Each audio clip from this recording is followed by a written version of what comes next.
আসসালামু আলাইকুম। বাংলাদেশে এখন তিনজন মানুষ শুধু বিএনপি করে না, আর সবাই বিএনপি করে। তিনজন মানুষ কে কে? একজন হচ্ছে পিনাকি ভট্টাচার্য, আরেকজন ডক্টর কনক সারোয়ার, আরেকজন এই অধম আমি। আমরা ছাড়া সবাই বিএনপি করে। মানে চুটকা পুটকা তো আছেই, ধরেন বিরানি সাহেব, তারপরে ওই যে ডাক্তার জায়েদ মায়েদ যা আছে এগুলো তো আছেই। পদের আলো, দিল্লি স্টারের মতি মাহফুজও এখন নাকি বিএনপি করে। তারা এখন বিএনপির বড় বড় প্রোগ্রামে গেস্ট হয়ে যায়, মানে মঞ্চে বসে। তাদের অনুষ্ঠানের ভেতরে আবার বিএনপির লোকজনকে মঞ্চে নিয়ে তারপরে বসায়। তারাও এখন বিএনপি। তারা নাকি বিএনপির মতো একটা দলকেই এতদিন ধরে চেয়েছিল। অথচ এই মতি মাহফুজ সেই 21শে আগস্টের গ্রেনেড হামলায় আপনাদের মনে আছে, এক জজ মিয়াকে তারা নাটক বানিয়ে তারপরে সেই জজ মিয়াকে দিয়ে সেই পুরো বিচার প্রক্রিয়াটাকে সরিয়ে দিয়ে নতুন করে 30 জনকে আবার সেই মামলায় আসামি করলো। সেই মামলার ভেতরে খালেদা জিয়াকেও ঢুকাতে চেয়েছিল, সেটা আর পারে নাই। তারেক রহমানকে পরে ঢুকাইলো। তারেক রহমান, লুৎফুজ্জামান বাবর, আব্দুল সালাম পিন্টু, পুরো বিএনপিটাকে ধ্বংস করে দেওয়ার জন্য যা করা প্রয়োজন এই গেল 17 বছর পদের আলো, ডেইলি স্টার করেছে। 111-এর মূল হোতা হচ্ছে এই দুইজন। আজকে তারাও নাকি বিএনপি করে। তো বিএনপি যদি এই বিএনপি হয় তাহলে তো এই বিএনপি আমরা করব না। বিএনপির আজকে যে অবস্থান, তারা নাকি মুক্তিযুদ্ধের চেতনার শক্তি। এটা তো আওয়ামী লীগের বয়ান। আবার জামাত ইসলাম হচ্ছে গিয়ে নাকি রাজাকার, জামাত ইসলাম নাকি 71-এ নাকি ধর্ষণ করেছে, তারপরে খুন করেছে, এইসব তারা দেশদ্রোহী, তারা পাকিস্তানের প্রোডাক্ট, এগুলো তারা বলে। যদি এগুলো বলে তাহলে এই বিএনপি আমরা করব না। আমরা যদি নাকি এই অবস্থানে বিএনপি থাকে এবং সারা জীবন, আমার জীবন যতদিন আছে ততদিন নির্বাচন করে, তাহলে ততদিন আমি বিএনপির বিরুদ্ধে দাঁড়াবো। বিএনপি আমারে মারুক কাটুক, বিএনপি আমারে যা মনে চায় করুক, কিচ্ছু বলা নেই। আমি এই বিএনপির বিরুদ্ধেই নির্বাচনে যে দাঁড়াবে শক্তিশালী দল, আমি তার পক্ষে কাজ করব যতটুকু সম্ভব। এখন আমরা কাজ করলে আবার এটাতে কি হবে, কিছুই হবে না, এরকম আছে না একদল, যে আমরা থাকলেই কি না থাকলেই কি। আমরা থাকলে কি সেটা এবারে নির্বাচনে খুব ভালোভাবে বিএনপি টের পেয়েছেন। প্রকাশ্যে বলার দরকার নেই, গোপনে যখন আলাপ করেন তখন এটা স্বীকার করেন যে এবার আপনারা জিতেন নাই। ধরেন আপনারা নির্বাচনে যেটা দেখিয়েছেন সেটাই ধরলাম। এতদিন জামাত শিবিরের লোকজনকে বট টট বলেছে না, তো কত পার্সেন্ট ভোট পেয়েছে? 32%। 53টা আসনে 5000 ভোটের ব্যবধানে বা তার নিচে ব্যবধানে তা আপনারা পাশ করেছেন। তাইলে এই যে এতগুলো মানুষ ভোট দিল, সব বট, সব খালি এদের খালি বট, আর আপনারা হচ্ছে রিয়েল মানব। তো বটেরা খালি ফোনে ইয়েতে আইসা, ফেসবুকে সোশ্যাল মিডিয়াতে আইসা কমেন্ট করে, লাইক দেয়। এদের ফোন আছে, তোদের ফোন কেনার টাকা নাই, এত চাঁদাবাজি করে টাকা কি করিস? ফোন কিন, ফোন কিনা তারপরে তোরা নিজেরা বট বানা, নিজেরা এসে তারপরে সোশ্যাল মিডিয়া। তোরা তো রিয়েল মানব, তোদের তো বট দরকার নাই। রিয়েল মানবরা এসে তারপরে কমেন্ট কর, তারপরে হাহা রিয়েক্ট দে, দেই কাদেরটা কাদের কোন জায়গায় কারা জিতে যায় আমরা দেখতে চাই। তো আসলে বাস্তবে কি সেটা কিন্তু ওরা টের পেয়েছে যে আমরা যেই দিকে যাব সেই দিকে গেলে মানুষের জনমত, আজকে যেই জুলাই যোদ্ধা বলেন আর যত যোদ্ধাই বলেন, এই যে যোদ্ধাদেরকে সামনে রেখে 5-6 জন আজকে জাতীয় নেতা হয়ে গিয়েছে, এমনি এমনি হয় নাই।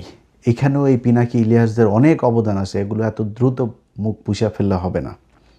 যাই হোক, যদি এই অবস্থানে থাকে তাহলে বললাম যেটা সারা জীবন বিএনপির বিরুদ্ধেই থাকব। কিন্তু বিএনপি যদি খালেদা জিয়ার বিএনপি হয়, বিএনপি যদি জিয়াউর রহমানের বিএনপি হয়, তাহলে আমি তারেক রহমানের চাইতেও বেশি বিএনপি। বিএনপির খালেদা জিয়া, জিয়াউর রহমানরা কী চেয়েছে? খালেদা জিয়া নিজের মুখে বলে গিয়েছেন যে 72-এর সংবিধান উনি ক্ষমতায় আসলে ছুঁড়ে ফেলবেন। 5th অ্যামেন্ডমেন্ট জিয়াউর রহমান করে গিয়েছেন 4th অ্যামেন্ডমেন্টের পরে।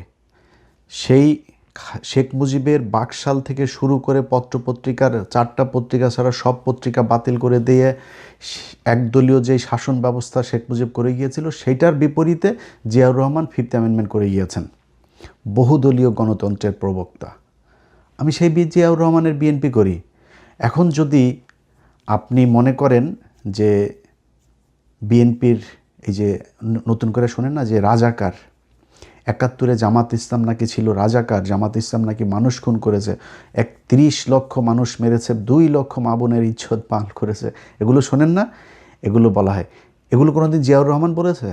এগুলি কোনোদিন খালেদা জিয়া বলেছে? খালেদা জিয়া নিজের মুখে এই ভিডিও এখনও ইউটিউবে আছে যে ৭১-এর ঘটনায় জামাতের যে নেতাদেরকে ফাঁসি দেওয়া হয়েছে এটা ষড়যন্ত্রমূলকভাবে ফাঁসি দেওয়া হয়েছে, এই অপরাধের সাথে তারা জড়িত না। ভাই ৭০-এর নির্বাচনে জামাতের ক্যান্ডিডেট ছিল দুইজন বা তিনজন, সারা বাংলাদেশে তাদের সংগঠনই ছিল না।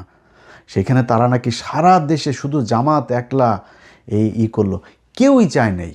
যদি আমারে বলেন 5% লোকও সেই যুদ্ধে অংশগ্রহণ করেন, এমন তো ভুয়া মুক্তিযোদ্ধার অভাব নাই। মুক্তিযোদ্ধা কারা ওইটা নিয়ে বিতর্কে নাই গেলেন। 30 লক্ষ মা আর 2 লক্ষ মা বোনের এই হিসাব আপনার গ্রামে গ্রামে আপনার পরিচিত লোকজনের দিয়া করেন, এই কথা বহুবার বলেছি। হিসাব করেন, হিসাব করলে সব হিসাব পাওয়া যায়। এক এক গ্রামের মধ্যে 45 জন করে মানুষ মারা যাওয়ার কথা, যদি 30 লক্ষ মানুষ মারা যায় বলেন কয়জন?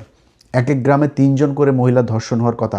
আপনি আপনার আশপাশের লোকজন, আশপাশের গ্রাম 14 গোষ্ঠীর মধ্যে খোঁজ নিয়ে যদি জানতে পারেন পাকিস্তানি মিলিটারি কোনো নারীকে ধর্ষণ করেছে, প্রকাশ্যে আসা কান ধরে উঠবোস করব। আজও পর্যন্ত পায় নাই। আমরা অনুসন্ধান করেছি, জরিপ করেছি, কোনো জায়গায় এটার খুঁজে পাওয়া যায়নি। মুক্তিযোদ্ধা মন্ত্রণালয় নিজে বলে 669 জন হইল গিয়া 523 জন, ঢাকা বিভাগে 69 জন, 523 জন নাকি ধর্ষিত হয়েছে। মুক্তিযোদ্ধা মন্ত্রণালয়ের ডাটা, সেই ডাটার কোনোটাই খুঁজে পায় না। আমরা পুরো ঢাকা বিভাগ নিয়ে কাজ করেছি, একজনও পাওয়া যায়নি। ভুয়া বীরাঙ্গনা টিরাঙ্গনা সাজায় এগুলো করেছে কারা? ইন্ডিয়া করেছে। এখন বিএনপির জিয়াউর রহমানের আশপাশে কারা ছিল? জিয়াউর রহমান, শাহ আজিজ থেকে শুরু করে আপনার যারা জিয়াউর রহমানের সাথে ছিল, এই যে আজকে যে মির্জা ফখরুল আলম, ওর বাপও রাজাকার ছিল, রাজাকার। তো জিয়াউর রহমান কেন তাইলে ওনাদেরকে নিয়ে থাকতেন? খালেদা জিয়া এই জামাত আমৃত্যু তিনি জামাতের পক্ষে কথা বলে গিয়েছেন, কেন? ওনারা জানেন। এখন আজকে যদি তারেক রহমান নতুন করে বলে সেই ৭১-এর চেতনায় বিএনপি চলবে, এই বিএনপি তো ভাই আমরা করব না, এই বিএনপির পক্ষেও কাজ করব না। এখন সমস্যার শুরুটা এবার কোত্থেকে হইল আপনাদেরকে একটু বলি। নির্বাচনের প্রায় 3 মাস হয়ে গেল। আমার মনে হয় এই বিষয়গুলো আপনাদের সামনে আস্তে আস্তে পরিষ্কার করা উচিত। আমরা বিএনপির জন্য কি করেছি? তারেক রহমান তো আজকে প্রধানমন্ত্রী, এই গেল 15 বছর তো তারেক রহমান প্রধানমন্ত্রী ছিল না, তাই না? আমি পিনাকি দাদা, কনক সারোয়ার, ওনাদের হিসাব আমি বাদ দিলাম, ওনাদের কথা ওনারা বলবে সেটা আমরা বাদ দিলাম। যদিও ওনাদের দুইজনের প্রতিটা কথার সাথে আমি একমত। পিনাকি দাদা বলেন, কনক সারোয়ার বলেন, প্রতিটা বক্তব্যের সাথে আমি একমত। আমার অনেক বক্তব্যের সাথে ওনারা একমত না হইতে পারবেন, ওনাদের প্রতিটা বক্তব্যের সাথে আমি একমত, কারণ আমার ভিডিওটা দেখলে তারপরে বুঝবেন। এখন ধরেন নির্বাচনের আগে আমি আমার কথাটা বলি। এই গেল 1.5 বছরে আমি অন্তত 5টা ভিডিও করেছি। এটা করে অনেকের গালিও শুনেছি যে তারেক রহমান তিনি আসলেই চান, তার একটা প্ল্যান আছে এবং তিনি আসলেই চান তিনি দেশটাকে একটা ভালো জায়গায় নিয়ে যাবেন এবং আমি চাই বিএনপি ক্ষমতায় আসুক। এই কথা আমি গেল 1.5 বছরের মধ্যে অন্তত 5 ভিডিওতে বলি। আমার চ্যানেলে এখনও সেই ভিডিও আছে। তারপরে মিটফোর্ডের সামনে একটা লোককে আপনাদের মনে আছে, পাথর দিয়ে আপনার মাথায় আঘাত করে তারপরে একজনকে মারা হলো, বলা হলো যে চাঁদাবাজি নিয়ে তারপর করা হয়েছে। ওইটা নিয়ে আমি ওই ঘটনাটা নিয়ে আলাদা একটা ভিডিও করেছিলাম। সেই ছেলেটা হচ্ছে আওয়ামী লীগের এবং ছাত্রলীগের সাথে তার ছিল, সে এই বিএনপির সাথে এসে বিএনপির একটা গ্রুপের সাথে মিলে সে ওই কাজটা করেছে। সেখানেও দিয়েছি বিএনপি আপনার বিভিন্ন হাটে বাজারে বিভিন্ন জায়গায় গিয়ে তারপরে তারা চাঁদাবাজি করছে, তারা সব দখলবাজি করছে। তো আমি ভিডিওতে ওইটা নিয়ে একটা আলাদা ভিডিও করেছি যে আজকে একটা হাট, সরকারি একটা হাট, সরকারি একটা পাওয়ার, সরকারি একটা বিল, সরকারি একটা প্রতিষ্ঠান, যেসব জায়গাগুলো লিজ দেওয়া হয়, ইজারা দেওয়া হয় 5 বছর 1 বছরের জন্য, এসব প্রতিষ্ঠানগুলো যাদের হাতে ছিল সারা সব আওয়ামী লীগের লোকজন ছিল। এখন আওয়ামী লীগ সেগুলো সব থুয়ে পালিয়েছে। এখন ওই হাটটা চালাবে কারা? বিএনপির লোক চালাবে না? আমি নিজে ওইটা নিয়ে ভিডিও করেছি যে যেটা বলা হচ্ছে দখলবাজি, চাঁদাবাজি, এটা চাঁদাবাজি না, এটা দখলবাজি না, কারণ ওইখানে কাউকে না কাউকে সেই দায়িত্ব নিতে হবে। বিএনপি সেই দায়িত্ব নিয়েছে। হ্যাঁ, বিএনপির ভিতরে দলীয় কোন্দল আছে, মারামারি হয়েছে, গ্যাঞ্জাম হয়েছে, সেগুলো হচ্ছে, কিন্তু কারো না কারো তো চালাইতে হবে। ইভেন গেল কয়েকদিন আগে বিভিন্ন সিটি কর্পোরেশনে বিভিন্ন জায়গায় আপনার বিএনপি নিজেদের লোক প্রশাসক হিসেবে বসিয়েছে, ডিসি বিভিন্ন জায়গায়, চেয়ারম্যান বিভিন্ন জায়গায় বসাচ্ছে, এমনকি ভিসিগুলো বসাচ্ছে। এটা নিয়েও অনেক সমালোচনা হয়েছে, কিন্তু মানে তর্কের খাতিরে তর্ক যদি করতে বলেন অনেক কিছু বলতে পারবো, বাট যদি মানে অনেস্টলি যদি বলতে বলেন, বিএনপি এতদিন ক্ষমতায় ছিল না। এই লোকগুলো কারা? এই লোকগুলি তো আওয়ামী লীগের লোক, এরা তো জামাতের লোকও না, এরা নিরপেক্ষও না, এরা আওয়ামী লীগের লোক ছিল। অথবা ইউনুস যাদেরকে বসিয়ে দিয়ে গেছে তাদের, এবং ইউনুসের সময়ের বেশিরভাগ জায়গাতে আওয়ামী লীগকেই তারা পুনর্বাসিত করেছে, সব জায়গাতে। সেই লোকগুলোকে এখন বিএনপি বসায় রাখবে? বিএনপি সরকার ক্ষমতায়, বিএনপির কোনো একটা কিছু হলে তো দায় বিএনপির উপরে যাবে, তো বিএনপি তাদের লোক বসাবে না? এমনকি বাংলাদেশ ব্যাংকে বিএনপি মনে করেছে সে ভালো করবে, করবে, সমস্যা কি? যদি নাকি এখন আরেকজনকে বসে, সে কি মানে পীর সাহেব ছিল নাকি? সে ফেরেশতা ছিল? ইউনুস একজনকে বসিয়েছিল, এই যে মনসুর সাহেব, কি করেছে? কোন ঘটনার বিচার করেছে তারা? এই যে রিজার্ভ চুরি থেকে শুরু করে 1.5 বছর একটা সরকার সময় পেয়েছে, কম সময় না, 1.5 বছরে কি করেছে আমার বলেন? আজকে যে জুলাই সনদ নিয়ে এত কথা বলে, এই জুলাই সনদ আপনি 1.5 বছরে করেন নাই কেন? আমি অন্তত 5টা ভিডিও করেছি ডক্টর ইউনুসকে 20 বছর ক্ষমতায়, আজীবন ক্ষমতায় চাই, যতদিন চাই ততদিন ক্ষমতায় চাই, আমরা বিশ্বাস করেছিলাম। অনেকে আমার ওই ভিডিও আবার এখন মাঝে মধ্যে, ভাই আমি না, বাংলাদেশের প্রতিটা মানুষই চেয়েছে ইউনুস থাকুক, সবাই মনে করেছিলাম সে শেষ বয়সে অন্তত একটা ভালো কিছু করে যাবে, সারা জীবন মানুষ তাকে মনে রাখবে। আজকে মান সম্মান কোথায় আছে ডক্টর ইউনুস? আপনি এবং আপনার উপদেষ্টারা, আল্লাহ যদি বাঁচায় রাখে এই বাংলাদেশে, দেখব আপনাদের অবস্থান কি। কোনো জায়গায় কোনো কিছু করে নাই ডক্টর ইউনুস। এই যে জুলাই সনদ যেটাকে আমরা এখন বলি না, আমি খুব বেশি মাতামাতি এটা নিয়ে করি না। কেন করি না জানেন? এটা জুলাই সনদ, আমি সংবিধান ছুঁড়ে ফেলতে চাই, কিন্তু জুলাই সনদ আমি চাই না। এটা ইউনুস সনদ।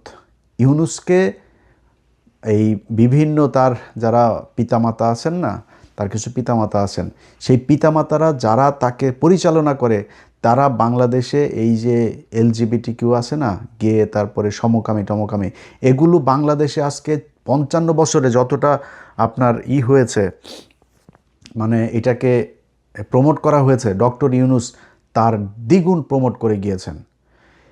এই গেল বছর রোকেয়া, বেগম রোকেয়া, এটা ছিল হলো এই যে নাম কি, তসলিমা নাসরিনদের পূর্বসূরি। ওরাই ওই ন্যাংটা এই ইয়েগুলি, এই যে জাউরামিগুলি যত আছে, যে নাস্তিকতাবাদ, ইসলাম বিদ্বেষী, এগুলো এই বেগম রোকেয়ারা শিখিয়ে গিয়েছে। এই ভাতার ছাড়া মহিলা আপনার মারা গিয়েছে যেদিন, তার মৃত্যুবার্ষিকী না জন্মবার্ষিকী, মৃত্যুবার্ষিকী। এনসিপির আমি একজনের কাছে শুনেছি, তাদের সবাইকে ডক্টর ইউনুস নিজে বলেছে এটা সবার ফেসবুকে পোস্ট করতে হবে, এমনকি তার দপ্তর থেকে নাকি পোস্ট লিখে দেওয়া হয়েছে। সেই পোস্ট নাহিদ, আসিফ, শারজিজ যত আছে সবাই তারা সেটা পোস্ট করেছে। কারণ কি? তাকে প্রমোট করতে হবে, সমকামিতা প্রমোট করতে হবে। এই জুলাই সনদের ভেতরে এমন কিছু জায়গা আছে, এগুলো বললে নিজের থুতু নিজের গায়ে পড়বে। এমন কিছু জায়গা আছে যেটা এই দেশকে সমকামিতা, এই বেহায়াপনা, বেলাল্লাপনার দিকে নিয়ে যাবে। এখানে খুব বেশিই করি না। এনসিপি, আর এনসিপির লোক বলে ভাই আপনি আমাদের বিরুদ্ধে। এনসিপি বাবা, তোমরা কোথায় ছিলা? তোমরা নির্বাচনের আগের দিন পর্যন্ত সময় পাও নাই, কী করছো? খালি চাঁদাবাজি করছো, সময় পাও নাই। নির্বাচনের আগের দিন পর্যন্ত তোমরা জুলাই সনদে স্বাক্ষর করো নাই, কেন করো নাই? তোমার এত জুলাই সনদের পিরিতি উঠছে, তুমি কেন, কিসের জন্য করে নাই? আজকে বিএনপির দোষ দিয়া বহু সমালোচনা করলে ভাই, আল্লাহরে নিয়েও সমালোচনা করে মানুষ, করে না? কিন্তু যদি নাকি আপনি আমারে সত্যি কথা বলতে বলেন, কোনো নির্বাচিত সরকার কোনো দিন এইটা করবে না যে 10 বছরের বেশি প্রধানমন্ত্রী হইতে পারবো না। তোমার সময় সুযোগ দিয়েছে বাংলাদেশের মানুষ, তুমি করে যাও নাই কেন? 1.5 বছর তুমি তোমার বিশ্ববিদ্যালয়, তোমার ট্রাভেল এজেন্সি, তোমার ম্যান পাওয়ার বিজনেস সব রেজিস্ট্রেশন নিয়ে যাইতে পারলা, আর খালি জুলাই সনদটা করে যাইতে পারলা না কেন? কারণ কি? সংবিধানটা তুমি করতে পারলা না, তোমার টাকা খরচ করো নাই। তুমি বিডিআর কমিশনের করে গিয়েছ, সেখানে টাকা খরচ করলা, লোক নিয়োগ দিলা, সেটা করলা না কেন? বিচার করলা না কেন? আলেমদেরকে, প্রতিটা আলেম আল্লাহর কাছে, ওরে সারা জীবন আল্লাহর কাছে, আপনারা যতদিন জীবিত থাকেন আল্লাহর কাছে মানে এর বিচার চায় যাবেন। 1.5 বছরও ক্ষমতায় ছিল এই ডক্টর ইউনুস, একজন আলেমকে ছাড়তে চায় নাই। প্রতিটা আলেমকে ডক্টর ইউনুস আর আসিফ নজরুল চেয়েছে তারা জেলখানায় থাকুক। কেন? কিসের জন্য? কিভাবে? যখন কি না আমি তো আজকে তো ইউনুস নাই, বিএনপির যারা আছেন, বিএনপির যারা মন্ত্রী আছেন, তারা যায় আইজি প্রিজন, আইজি প্রিজনকে যা বলবেন, ভাই আপনার ফোনটা দেন, হোয়াটসঅ্যাপে ইলিয়াসের সাথে আপনার চ্যাটিং করব, দেখব। কয়েক শত আলেমদের জামিনের ব্যাপারে জেল সুপার, আইজি প্রিজন, যেটা না হয়েছে সবশেষ আইজি প্রিজন পর্যন্ত গিয়েছি, জামিন হয়, আটকায় দেয়, এখান থেকে দেয় না, আইন মন্ত্রণালয় থেকে দেয় না, ডিজিএফআই দেয় না, ওই দেয় না। আরেক চুতিয়া হইলো এই যে এই ওয়াকারের সেনাবাহিনী, এরা একজন আলেমকে ছাড়তে চায় নাই। আপনারা হাদি যেদিন মারা গেল, খবর এলো যেদিন মারা গেল, মৃত্যু ঘোষণা করা হলো, সেদিন দেখেছেন সব পুরো গোষ্ঠী শুদ্ধ ধুইয়া দিছে সেই দিন।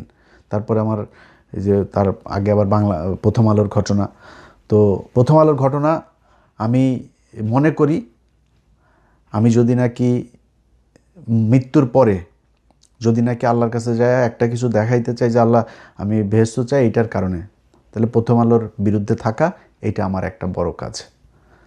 সো এটা নিয়ে আমি একদম রিগ্রেট ফিলও করি না, নিজের দোষীও মনে করি না, কিছুই মনে করি না। এখন এই যে প্রথম আলোর এই যে ঘটনা যত কিছু আছে এগুলো মিলায় আইসা আমার এই করলো, বাংলা এডিশন বন্ধ করলো। আমি এখনও সরকারের কারো কাছে যা করি নাই, আমি নিজে আপনাদেরকে এখনও ফেসবুকে বলিও নাই যে বাংলা এডিশনের যেই পোর্টালটা আছে, পোর্টালের নিবন্ধনটা তারা স্থগিত করে গিয়েছে, সেটা বিএনপি এসে এখনও খুলে দেয়নি, বলিও নাই যদিও, তো আশা করি খুলে দিবে। এখন এই যে এত কিছু হইল না, শেষে বললাম না, কেন বললাম জানেন, এই ইউনুস সহ সবগুলারে কেন ধুইলাম জানেন?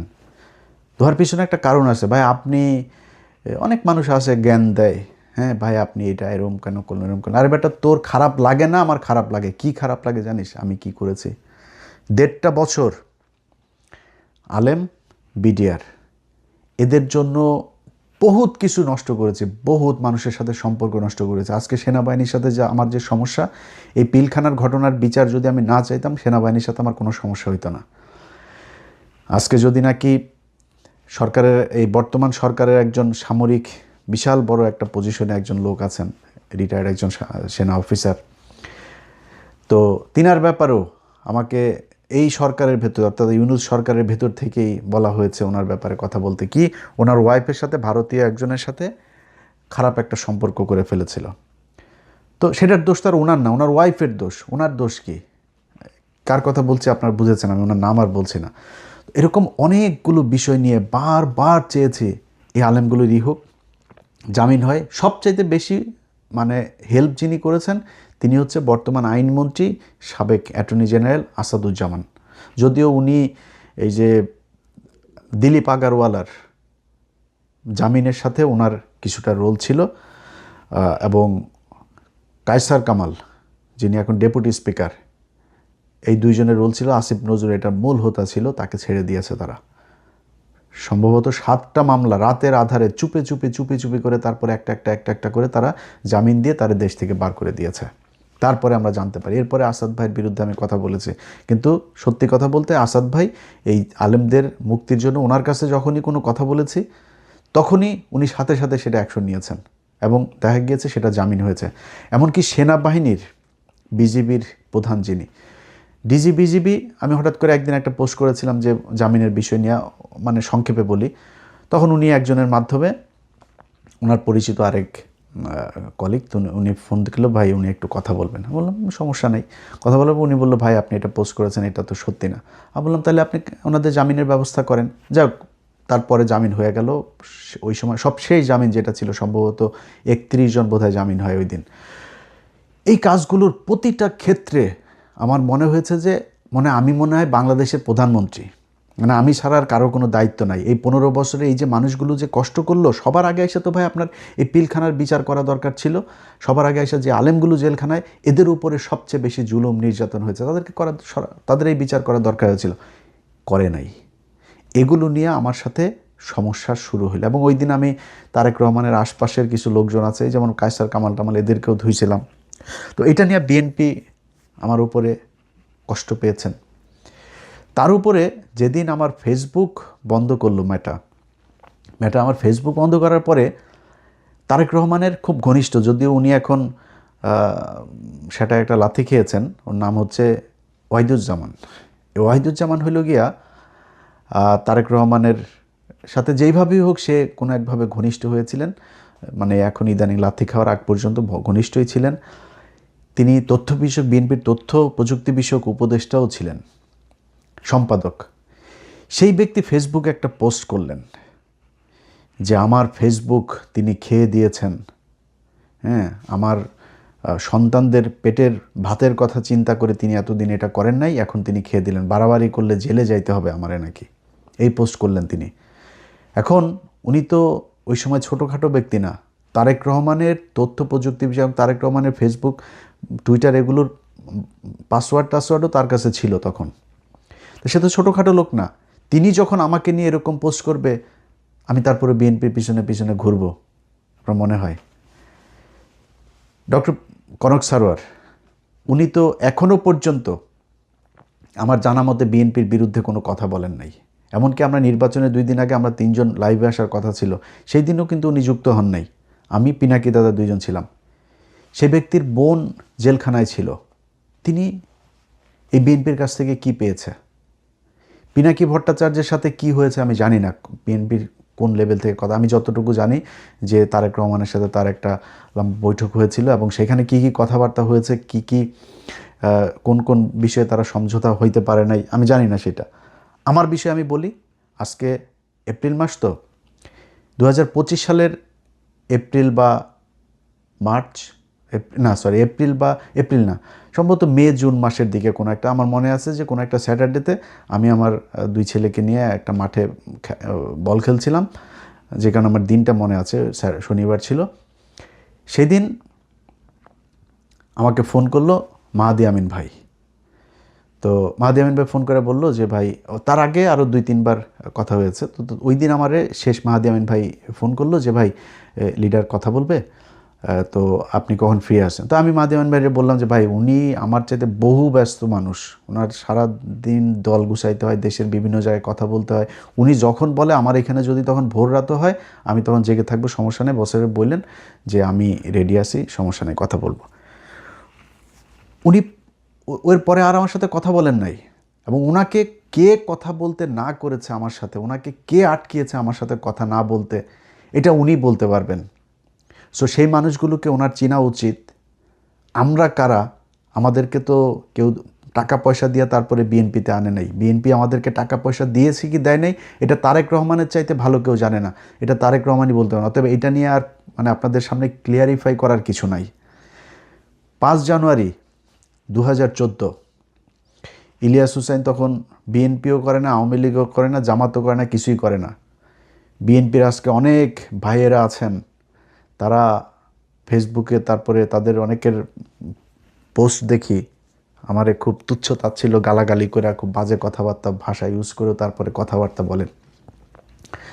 ভাই, 5 জানুয়ারির সেই নির্বাচনে আমি অধম একমাত্র সাংবাদিক ছিলাম, শুধু সাংবাদিকতা করি নাই, সাংবাদিকতার বাইরে যায়ও সেদিন এই বিএনপির জন্য কাজ করেছে, এই আওয়ামী লীগের বিরুদ্ধে কাজ করেছে। অতএব আমাদেরকে আওয়ামী বিরোধিতা শিখায় লাভ নাই।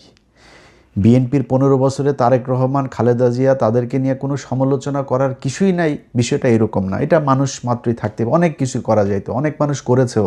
আমাদের অনেক লোকজন এখন যাদেরকে বিরাট জাতীয়তাবাদ মনে বলে প্রচার করেন, তারা তারেক রহমান, তারা যে কি যেন উনি লন্ডনে থাকেন, কি মানে বিশাল একটা ভাব নিয়ে এইসব কথা, তারাও এখন বিশাল বড় বড় বিএনপি। দরকার নেই ভাই এত বিএনপি হওয়ার। তো আমরা 15 বছরে চাইলেও এরকম অনেক কিছু বলতে পারতাম, বলি নাই কোনো দিনও। অতএব আমাদেরকে নিয়ে যদি নাকি এখন বারবার বারবার সব কয়টা জায়গায় আমাদেরকে অপমানিত করা হয় আর মনে করা হয় যে আমরা বিএনপির পিছনে পিছনে ঘুরবো সুবিধা নেওয়ার জন্য, আল্লাহ যেন জীবনে কোনো দিন এরকম সুবিধা না নেয়, কোনো দলের কাছ থেকেই না নেওয়ায়। আজকে যারা মনে করছেন যে জামাত ইসলাম বোধহয় এই আমারে মনে হয় টাকা পয়সা দিয়া বোধহয় তারপরে জামাতের পক্ষে নিয়ে নেওয়া হয়েছে, মুসলমান যদি হয়ে থাকি, এক জবান যদি হয়ে থাকে, আল্লাহর সাক্ষী রাইখা, এই বাংলাদেশে মানুষের সাক্ষী রাইখা বলছি, যদি জামাত ইসলামের কাছ থেকে, খালি আমি না, আমারে তো সরাসরি দেওয়া তো পরের কথা, বাংলা এডিশন আজকে ধরেন 2 বছর হইতে গেল, জামাত ইসলাম এই বাংলাদেশ এই বাংলা এডিশনকে 4 আনা পয়সার কোনো বিজ্ঞাপনও দেয় নাই, 4 আনা পয়সার টাকাও দেয় নাই, বরং বাংলা এডিশনের উদ্বোধনের সময় বিএনপির অনেক নেতা আমাদের ফান্ডে টাকা দিয়েছেন, জামাত ইসলাম 1 টাকাও দেয় নাই। কেন গিয়েছি?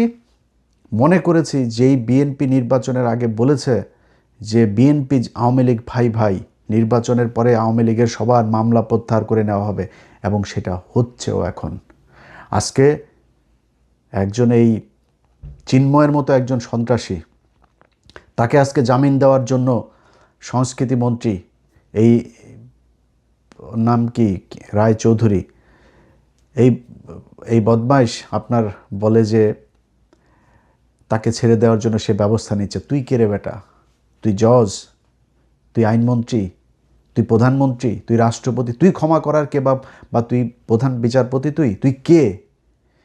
তুই কিভাবে এটারে বললি যে ওরে চিন্ময়রে মুক্ত করার জন্য করা হচ্ছে? এই নিতাই রায় চৌধুরী, এরকম প্রতিটা জায়গায় জায়গায় আজকে বিএনপির একটা মানুষ, যেই মানুষেরা আমরা এই 15 বছর তো দেখেছি, ভাই আপনি আমার ভাইও না কিছুই না, সেই 10 তারিখের আন্দোলন থেকে শুরু করে খালেদা জিয়ার বাড়ির সামনে ট্রাক রাখা, যতগুলো ঘটনা ভাই, মানে মনে হয়েছে নিজের আপন ভাই কষ্ট পেলে যেরকম হয়, আপনাদের কাউকে কোথাও ধরে পেটালে, আপনারা ধান খেতে মশারি টানায় ঘুমাইছেন, এগুলো দেখলে আমাদের হৃদয়ে রক্তক্ষরণ হয়েছে।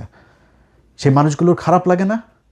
আজকে যারা আওয়ামী লীগের লোকজন আপনার বাড়ির আশপাশে ঘোরাঘুরি করে, মামলা আসে, তারপরে পুলিশ কিছু বলে না, সেই বিএনপির আরেক নেতার সাথে ঘুরছে, আরেক নেতার সাথে মিলেমিশে তারপরে চাঁদাবাজি করছে, খারাপ লাগে না আপনাদের? যদি খারাপ না লাগে এবং এইখান থেকে যদি বের না হয়ে আসেন, তাহলে ভবিষ্যতে আবার এই পৃথিবী একদিন আর 2 দিনের না। তারেক রহমান আজকে থাকবে না, তারেক রহমানের সন্তান বাংলাদেশে, ধরে নেওয়া যায় যে উনি একদিন প্রধানমন্ত্রী হবেন, তিনি সাফার করবেন যদি এই দেশে এই আওয়ামী লীগ এবং ভারত মুক্ত করে দিয়ে না যাইতে পারেন। আপনারা গ্যারান্টি দিয়া বলতে পারি, মনে করেন জামাত ইসলাম যদি ক্ষমতায় আসে, কোনো দিন যদি জামাত ইসলাম ক্ষমতায় আসে, তাহলে এই জামাত ইসলাম ক্ষমতায় এসে কোনো দিন এমন কোনো কাজ করবে না যেটাতে আপনি নিশ্চিহ্ন করে ফেলতে চাবে, আপনাকে আপনার পরিবারকে নিশ্চিহ্ন করে ফেলতে চাবে, যেটা আওয়ামী লীগ করেছে। কিন্তু আওয়ামী লীগ যদি আবার আসে, তাহলে আপনার উত্তরসূরি যারা আছে, তারা একটাও জীবিত থাকতে পারবে না। অতএব কোন দেশ রেখে যাবেন, কিভাবে রেখে যাবেন, সেটা আপনাদের ইচ্ছা। আমরা ভাই অধম, আমাদেরকে নিয়ে টানাটানির দরকার নাই, আমাদের দরকার নাই, আমাদেরকে ফোন করারও দরকার নাই, আনিস আলমগীর ওনাদের সাথে কথাবার্তা বললেই চলবে। বরং কুত্তারে হাড্ডি দেওয়া সামনে রাখেন। বাট জিনিস একটাই চাই তারেক রহমান, সেটা হচ্ছে ইন্ডিয়ার পেটের মধ্যে আর ঢুকেন না। যদি ইন্ডিয়ার পেটে ঢোকেন, এবং আমরা এখনও দেখছি যদিও অনেক সমালোচনা আছে, অনেক কিছু আছে, বাট আমি এখন পর্যন্ত বিএনপি ক্ষমতায় আসার পরে যতগুলো জিনিস দেখেছি, যেমন আওয়ামী লীগের কর্মসূচি নিষিদ্ধ করার, এটা আইনে পরিণত করা হয়েছে। তারপরে আইপিএলের খেলা দেখা, এটা সম্প্রচার বন্ধ ছিল। আরও কিছু বিষয় আছে যে বিষয়গুলো আস্তে আস্তে, তারেক রহমান আপনার উপরে চাপ নাই, ভারতের বিরুদ্ধে যদি কাজ করতে চান, যদি পারেন আমাদেরকে জাস্ট একটু জানাইলেই হবে যে আমাদের পলিসি এটা, এইটুক জানলে উপকৃত হব, মানে জেনে অন্তত শান্তিতে থাকবো যে না ঠিক আছে এইভাবে হচ্ছে, বা আমাদের কথাবার্তা বলতে, আমাদের কাজ করতেও সুবিধা হবে। বাট যদি মনে করেন যে সময় প্রয়োজন, আপনার হঠাৎ করে এসেই যেই দেশটা একদম রয়ের পেটের মধ্যে ঢুকিয়ে দিয়ে গেছে, এখানে এসে আপনি আপনার বাবার মতো হঠাৎ করে এসেই তারপরে যদি সব চেঞ্জ করতে চান, সেটা আপনার জন্য হিতে বিপরীত হইতে পারে। সময় নেন, সমস্যা নাই, যেই কৌশল অবলম্বন করতে হয় সেটাই নেন, কোনো সমস্যা নাই, কিন্তু দেশটাকে ভারতমুক্ত করে দিয়ে যান, এটাই আপনার কাছে অনুরোধ। কিচ্ছু চাই না, 15 বছর বিএনপির জন্য যা করেছি সেটার জন্য কিছু চাই না, ভবিষ্যতেও কিছু চাই না, এখনও কিছু চাই না। আলহামদুলিল্লাহ, এই বাংলাদেশে শেখ হাসিনা নাই, এর চাইতে বড় আনন্দের বিষয় আর কোনো কিছু নাই। আমি যদি বাংলাদেশে যাইতাম, আমার তো এয়ারপোর্ট থেকে ছিন্ন ভিন্ন করে দিত। এখন আমি চাইলে বাংলাদেশে যাইতে পারবো, কী করবো? আমার জেলে আটকায় রাখবে, আমার ফাঁসি দিবে, আমার কি করবে? জীবনের নিরাপত্তা, যেহেতু ভারতের বিরুদ্ধে কথা বলেছি, বিশেষ করে আমি, পিনাকি ভট্টাচার্য, এই দুইজনের জীবন সারা জীবনই ঝুঁকির মধ্যেই থাকবে ভারতের কারণে। অনেক মানুষজন আছে, অনেক কথাবার্তা বলেন, পিনাকি ভট্টাচার্য এই করেছে, পিনাকি ভট্টাচার্যর হিন্দু, যেহেতু ওনার বোধহয় ভারতের সাথে উনি অনেক দেশের বিরুদ্ধে। ভাই, পিনাকি ভট্টাচার্যকে আজ পর্যন্ত তিনি যত ভিডিও করেছেন, কোনো ভিডিওর কথাবার্তা যখন যেই পজিশন নেওয়া দরকার পিনাকি ভট্টাচার্যকে দেখেছি তখন তিনি ওই পজিশনে নিয়েছে। আমি নিজেও চেষ্টা করেছি যে পিনাকিকে নেগেটিভলি একটু দেখার জন্য, বোঝার জন্য, পাই নাই কোনো কিছু। তো এখন আপনি আমার ধাক্কায় পিনাকির বিরুদ্ধে কথা বলাইতে পারবেন? পিনাকির ঠিক জায়গায় আছে, পিনাকি যেটা চায় সেটা আমি চাই। এটা যদি আপনিও চান তাহলে আপনি শান্তিতে থাকতে পারবেন, আর যদি না চান ঘাটতারামো করে তারপরে হাসিনার মতো মানুষকে কি বললো ওগুলোরে বটটট বইলা উড়াইয়া দেন, তাহলে সমস্যা। ভালো থাকেন, আল্লাহ হাফেজ।